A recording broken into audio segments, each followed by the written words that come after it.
Let me ask you something real. When was the last time you stopped and questioned a routine test your doctor suggested?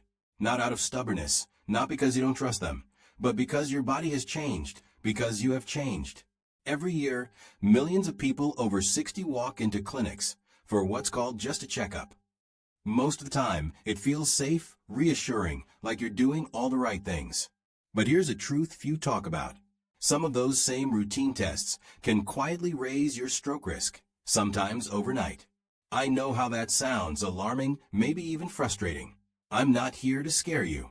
I'm here to fill in what the brochures leave out, what even well-meaning doctors sometimes overlook, and what your body, your heart, your brain, your kidneys might already be hinting at. See, after 60, your system doesn't bounce back like it used to. Tests that were harmless in your 40s can tug on threads you didn't even know were loose. I've seen it happen. People come in fine, leave fine, and then days later, dizziness, slurred words, confusion. Symptoms nobody expects after a routine exam. So today, we're going to break down 5 common medical tests that carry silent stroke risks. More importantly, I'll show you how to protect yourself before you even sit in that waiting room chair. Because this is your body, and every question you ask matters more than ever. Firstly, CT scans with contrast, what you're not told. If you've ever had a CT scan with contrast, you remember that sudden warmth, like your body is blushing from the inside. That's the dye.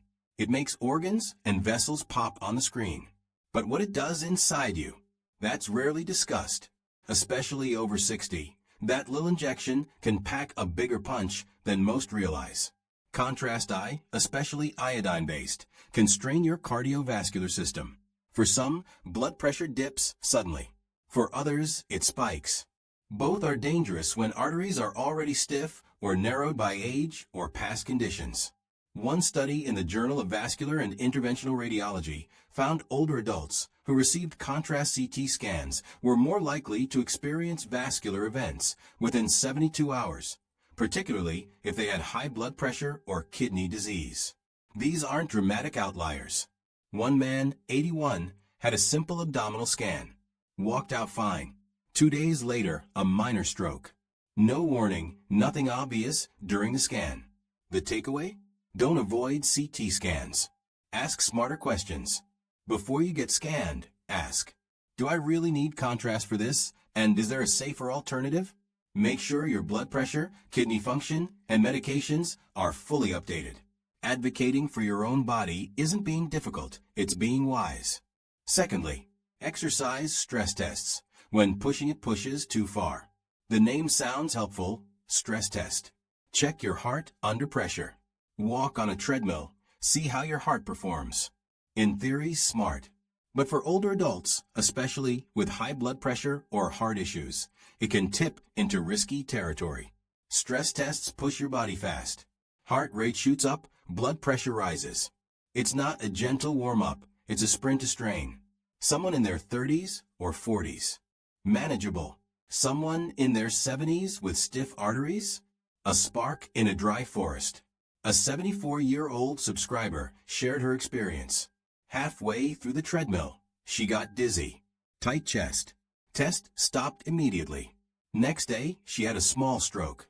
Doctors said the spike in blood pressure likely triggered it. The test didn't cause the stroke directly, but it added intense cardiovascular stress at a time her system couldn't handle it. Is there a gentler way? Often, yes. Medication-based nuclear, stress tests, or resting echocardiograms can give the same information without shocking your heart. Always ask, do I really need this level of strain, or is there another way? Thirdly, endoscopy with sedation, the risk hiding in relaxation. We rarely think of a routine endoscopy as dangerous. Sedation seems harmless, but over 65, especially if you're on blood thinners, complications can sneak in. Sedation doesn't just relax you. It shifts blood pressure, alters circulation. Combine that with aspirin or Plavix, and your body is balancing a delicate dance between clotting and bleeding. A 2021 study in gastrointestinal endoscopy found older adults had a higher chance of mini-strokes within 72 hours after sedated procedures. Not full-blown strokes, but neurological red flags, slurred speech, wobbly coordination, that off feeling you can't shake. Helen, 76, went in for a routine colonoscopy.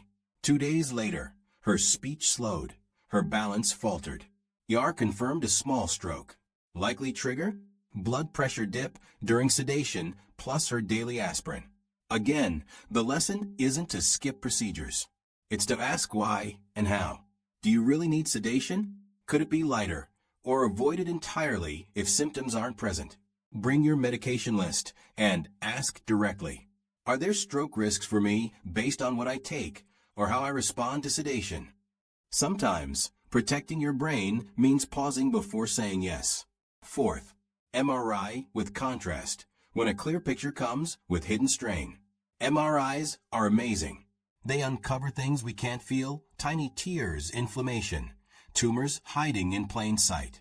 But once contrast dye enters the picture, especially gadolinium base types, older kidneys can struggle to keep up.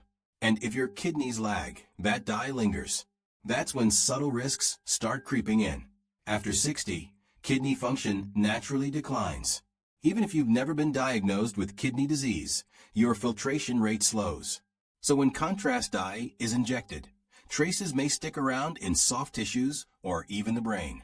A 2019 study in radiology reported that over 5% of seniors experienced stroke-like symptoms within a week of a contrast MRI. Confusion, blurred vision, dizziness. Not dramatic, but enough to worry. And many didn't even know they had mild kidney issues. Harold, 79, went in for back pain. 2 days after his MRI with contrast, he felt foggy, like he wasn't fully in his own body. Tests later revealed stage 3 kidney disease, undiagnosed until that moment. The scan gave answers, but pushed his system beyond its comfort zone. Before any contrast MRI, ask, can this be done without dye? If not, insist on a kidney function test first. A simple GFR blood test is quick, protective, and could make the difference between insight and an unexpected setback. Because what your kidneys can't handle, your brain may quietly notice. Fifth, carotid artery ultrasound, when just to be safe isn't always safe. Non-invasive, painless, no needles, no sedation. On the surface, a carotid ultrasound seems harmless, especially when it's ordered just to be thorough. But there's a subtle chain reaction that can unfold, particularly in seniors without symptoms. Carotid arteries, the vessels that deliver blood to your brain, naturally develop plaque with age. Often it's harmless, but a scan showing 50% or 60% narrowing can spark panic. Suddenly, patients are sent to vascular surgeons, discussing stents or carotid endarterectomy surgery, wondering how a routine scan turned into an operating table. The reality? If there are no symptoms, no dizziness, no blurred vision, no fainting, surgery may offer little added benefit.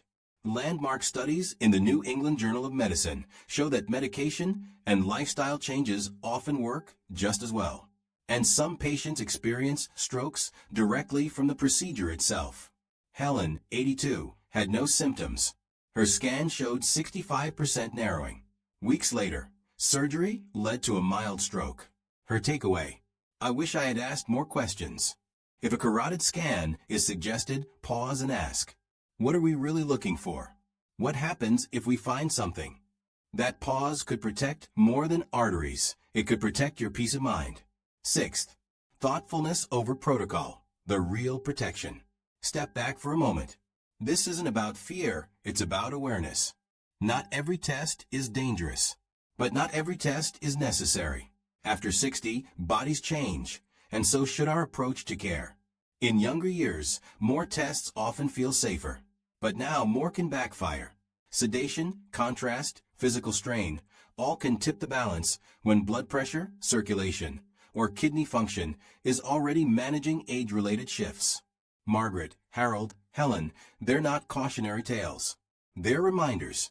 Real health isn't about doing more. It's about asking better questions, slowing down, choosing tests that match your body, not a checklist. What really keeps you safer? Conversation, questions, saying, "Can we wait? Or is there a gentler option? Or if I have no symptoms, what's the real benefit?" This isn't resisting medicine. It's partnering with it. Guiding your care with wisdom, not habit. As one doctor wisely put it, our goal isn't just a good death, it's a good life, fully present to the very end. And that begins with choices rooted in knowledge, compassion, and listening deeply to your body. A little dizziness, a shift in sleep, a subtle breathlessness, these aren't nuisances. They're messages. And learning to listen is sometimes the best medicine. If you're over 60, this is your moment to choose thoughtfully, not fearfully. Ask, do I really need this test, or is there another way? Knowledge isn't meant to scare you. It's meant to give you strength. If this video gave you a new perspective, leave a comment below. Share your age, your thoughts, or your story. I read every one. Don't forget to subscribe and click the bell so you never miss natural, grounded insights. Like this video if it helped, and share it with someone who might benefit. Your health isn't a checklist, it's your story. And you deserve to write it on your own terms. Walk gently. Walk with love.